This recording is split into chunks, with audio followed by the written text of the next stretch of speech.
Hello there, welcome to my views and news. Another video from a new location for you. Three news stories. Firstly, is the Prime Minister of Ethiopia going to make a big announcement in coming hours?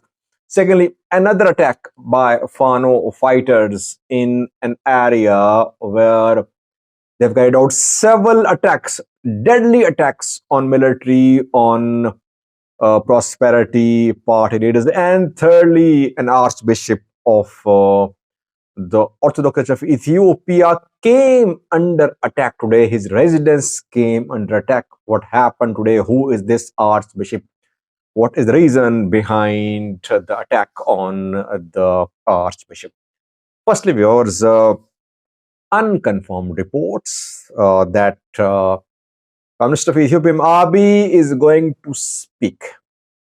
Maybe a message is going to be released through state media.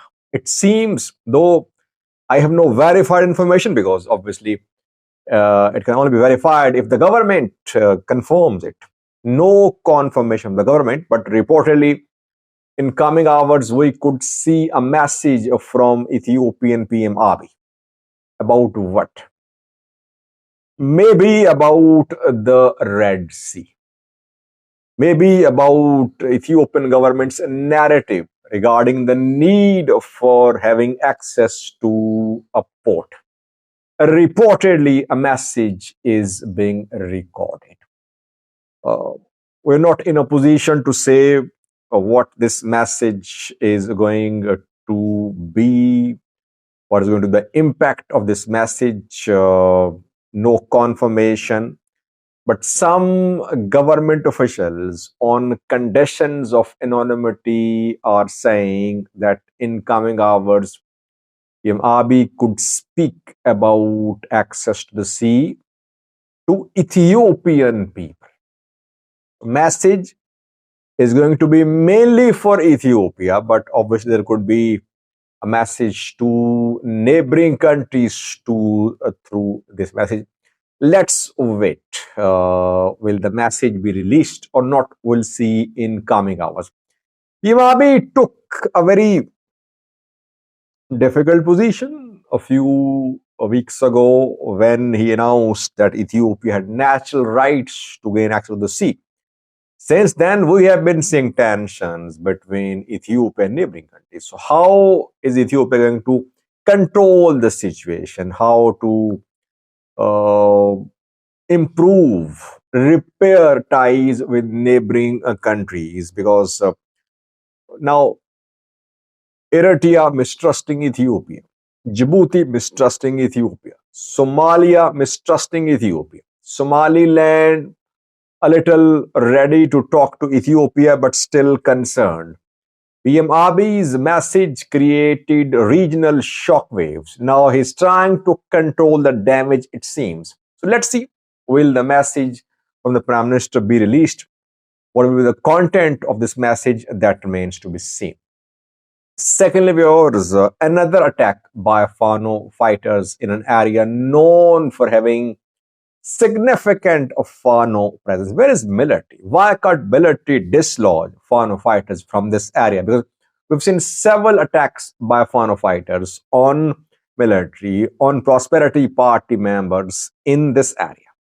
South Gondar, Alim Saga, Debre Tabor. Near Debre Tabor is a forest, Alim Saga, and we have seen several attacks on the prosperity party members, ENDF convoys near Alam Saga. A few weeks ago, several PP members, some high level, zonal level, were killed in an ambush by Fano fighters near this spot. Another attack by Fano fighters near Alim Saga within the last 24 hours. Target was Ethiopian military. A convoy of military was on its way when Fano fighters carried out this ambush. The convoy was ambushed and several soldiers were killed in this attack. I think 4 vehicles were destroyed and some suffered partial damage in this attack by Fano near Alim Saga. What is the reason? Why is government? Why are government forces? Why aren't they dislodging Fano from Melim Saga? I think government forces don't want to go deep into the region after Fano fighters. They don't want to be fighting in forests, in valleys, in mountains. They don't want to be trapped because Fano fighters are well acquainted with topography, with terrain. They're fighting on their home ground. They want to trap Ethiopian government forces by luring them into these difficult areas. But government forces are not following a Fano fighters. So that is why Fano fighters still have their presence, their bases in uh, areas difficult to travel for the military. And from there, they carry out attacks along main roads. They have their presence to the east, to both sides of the main road, Vuldia to Debre Tabor Road. Several attacks close to Debre Tabor in the past few weeks. Meanwhile, we're hearing reports about an alliance between Gondar and Gojam Fano. Obviously, South Gondar and Gojam Fano, because North Gondar Fano is operating independently, a bit differently, we can say. South Gondar Fano has been in talks with some Gojam Fano fighters, and reportedly, two factions on the two sides, they have made an alliance to work jointly, to work in coordination, reportedly. Lastly, viewers, an archbishop of the Orthodox Church came under attack. His residence came under attack. By the way, the archbishops of the church are getting involved in issues which they should try to avoid, I think. Abuna Ermias, the archbishop of North Volo, was heard talking about the conflict in Amhara. I think he criticized Fano in his speech a few days ago, and then we saw a barrage of criticism against Abuna Ermias. Still, people are criticizing him that he shouldn't have been speaking against Fano fighters.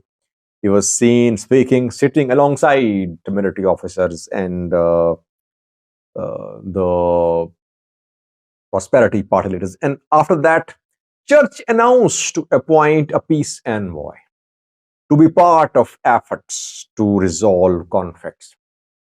Why should Church be part of resolving conflicts? Church shouldn't be part of such negotiations. My view is that Church will make itself controversial by taking positions. Obviously, when you are in talks, you have to take sides. The two sides are not coming to church for mediation. If the two sides, government and other side, want church to negotiate, church to mediate, that's right. It can happen. But no one is asking the church to mediate. But church wants to be a party. It wants to be involved. Maybe it believes that it is left out, so it is not relevant anymore.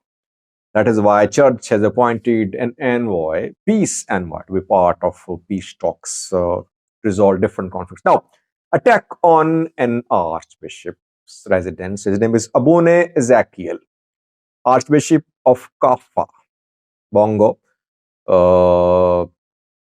And there, if you remember, when the archbishops in Oromia announced a split, and we heard about formation of Oromia Synod. Back then, Abune Ezekiel was prevented from traveling to Kaffa. He was stopped in Jema. He criticized the split by the Oromia archbishops. So he was stopped by Oromia government. He was not allowed to travel from Jema to the southern zone to his diocese, which is in Kaffa. So he is the one, this archbishop, who stood with the main church in the conflict between the main church and the Oromia region-based clergy. Abune Ezekiel was holding a meeting in Kaffa in his diocese.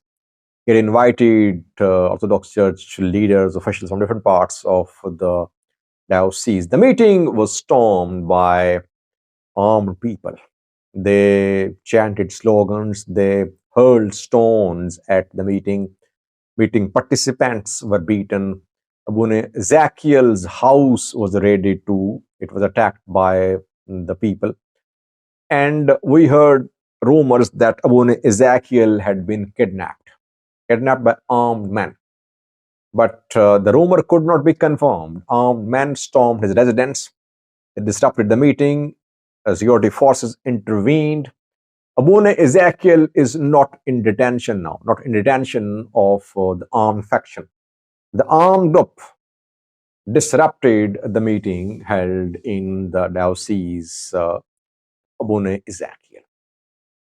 The archbishops in Ethiopia are becoming controversial. They should not be part of security problems. They should not take sides. Church's message is always message of peace. Why is that church involves itself in ethnic political conflicts? That tarnishes the image of archbishops, and then people are used by some groups which want to attack the church. Abune Ezekiel is safe, reportedly. Thank you for watching.